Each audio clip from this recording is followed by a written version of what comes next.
Good afternoon, Dr. Jadhav. It's such a pleasure and privilege to have you here today. And thanks for sparing time to have a chat with us. I'm delighted to be here as well. Thank you, sir. Looking at the state of affairs in many countries today across the globe, there is a talk of a possibility of another recession, but the Indian economy seems resilient. What are your thoughts on this? Well, what has happened is that, we have not, the world economy has still not fully recovered from the 2008 crisis. Before it could recover from 2008 crisis, there was European crisis in 2011. And now recently there is a Chinese crisis that is brewing, and China has slowed down. So what has basically happened is that all the so-called developed countries or advanced economies, they have been in deep recession and they're struggling to come out of it. Whereas China and India were contributing, they had really become the engine of growth for the world economy. And what has happened now, China is also slowing down. For the first time in 30 years, India's growth rate has exceeded the growth rate of China. So today, while everywhere we see either a slowdown, a massive slowdown, or even recession, India has been able to sustain its growth rate at 7.6%, which is remarkably good. Absolutely. So I think India is definitely on the path of a true growth story. How do you look at the way Indian economy has evolved over the last couple of years, and where is it headed currently? Well, first of all, let me say that a lot of people are saying that there is a big jump in the growth rate. That's simply not true. There was a change in the way the growth rate is calculated. So our credit here is that we have been able to sustain, whereas all other countries are falling apart. Okay. India also is among those countries which has a high inflation rate. So keeping inflation in mind, how do you look at the growth rate? No, in fact, we have succeeded in bringing the inflation rate down. As far as the WPI is concerned, it is in the negative territory, but that's a different ballgame altogether. CPI, which matters for people at large in terms of your day-to-day living, there the growth rate, the inflation rate was in double digits just 3 years back. We have brought it down, successfully we have brought it down, but it is right now stuck between 5 to 5.5%. And we are finding it extremely difficult to bring it below 5. So what has happened is that government is trying to put pressure on the RBI to lower the interest rates because they feel that growth is more important. Inflation containment, we have reasonably succeeded. So why don't we go ahead? A lot of people are very optimistic and they say that in the next couple of months there will be another round of interest rate reduction. Personally, I'm skeptical about it. Okay. Anyway, we'll keep an eye on that. Sure, There's been so much of talk about the Make in India campaign. We've heard so much in the recent past. So what is your take on that? It's a very, very good initiative, and basically what we are trying to do is to have foreign direct investment from all over the world coming in for producing in India so that the jobs are created and India moves towards becoming a manufacturing hub. Typically, when an agrarian economy makes a progression, first every economy is an agrarian economy, then it becomes industrial economy, and then it becomes service sector economy. India is an exception. What has happened in India, from agrarian economy, we have jumped directly to the service sector economy. Services sector is now 56 or 60% of India's GDP. Now, what has happened is that the manufacturing sector has not gone down, but it has not improved either. Now that is something that the new government is trying to promote, to boost. So Make in India is a very strong initiative to move in that direction. Never before the Prime Minister of the country has ever taken so much effort to go all over the world and try to entice them and promote brand India and try to get foreign direct investment. The recent Indian budget seems to have gone well with everyone, not just internally in India, but also it has been very well accepted by the NRIs across the globe. What are the key takeaways according to you?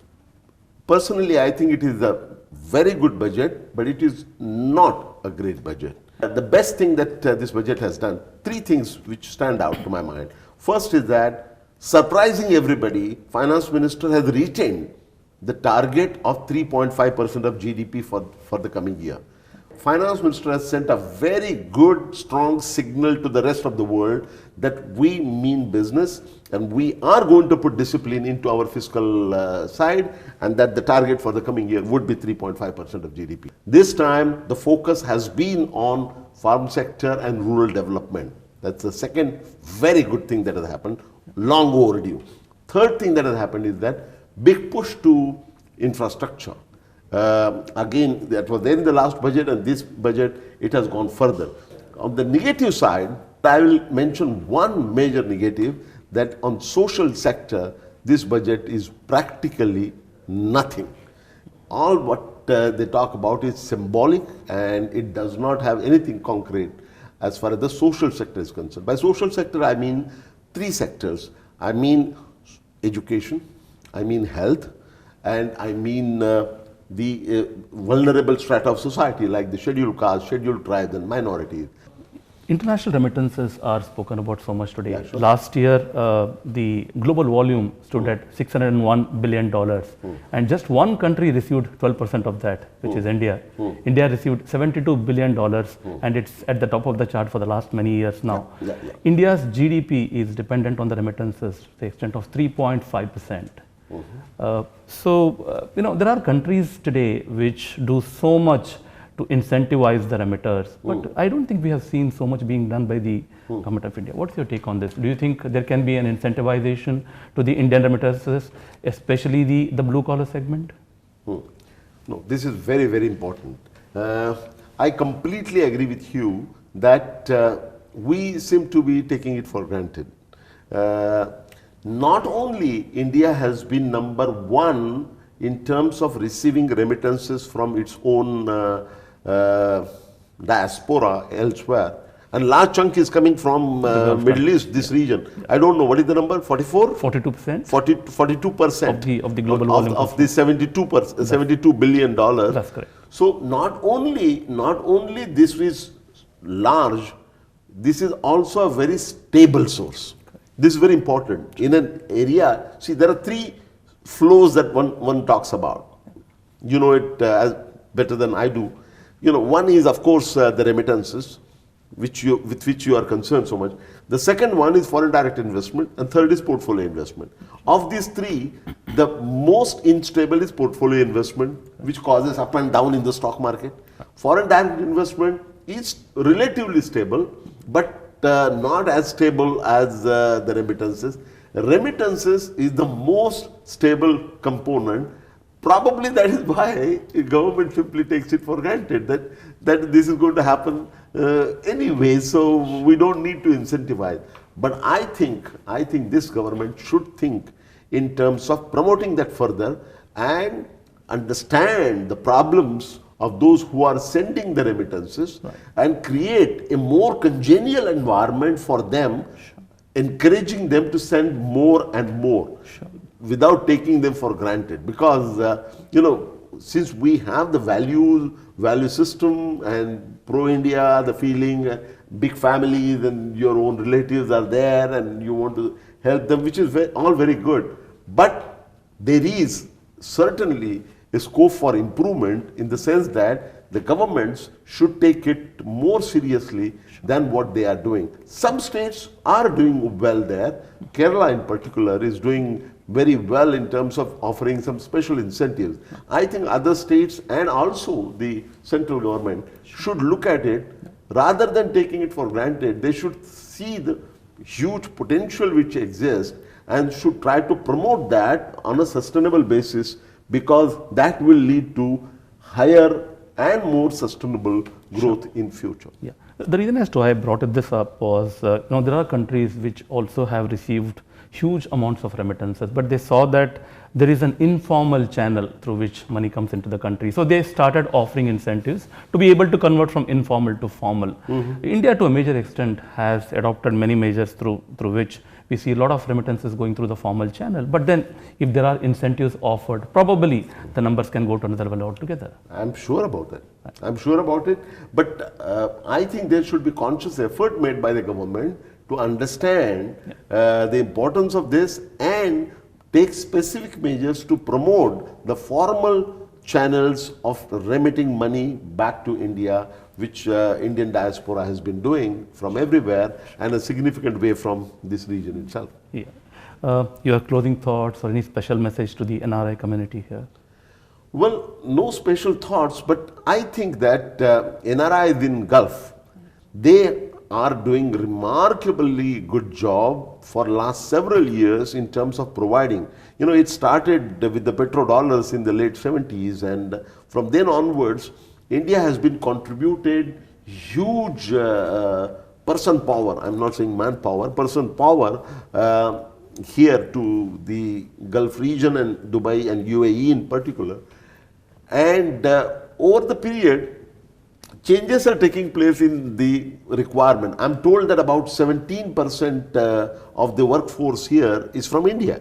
Now that's, and that is the largest single country contribution. I think we need to improve that quantitatively as well as qualitatively. Quantitatively, as UAE economy is reviving and moving towards maybe Expo 2020 and so on, it has a lot to look forward to. Now in this transition, I think we should be playing a major role in deciding our own strategy as to how we can help, how India can help the UAE region in terms of providing person power and having a two-way dialogue between the two in the near future. You see, India has so much to offer. UAE has so much to offer. UAE has been contributing so much, but it should not remain confined only to remittances. That's right. It should go beyond that. You know, Make in India. Why can't UAE play a major role in Make in India? Dubai is probably closer to Mumbai than what Calcutta is to Mumbai. So Maharashtra, which is the biggest industrial center in our country and the highest industrial growth that they have, I think there is need, there is a room, and there is a potential for developing meaningful relationship between the Gulf region and the state of Maharashtra in particular, and the western zone in general, and India as a whole. There is so much potential that we need to harness, and the beginning should be made now. Yeah, it was extremely insightful, Dr. Jadhav. Great talking to you, and thanks once again for your time. Thank you. And I'm delighted to have been here, and thank you for all your questions, and I want to thank all your audience for that. Thanks once again. Okay.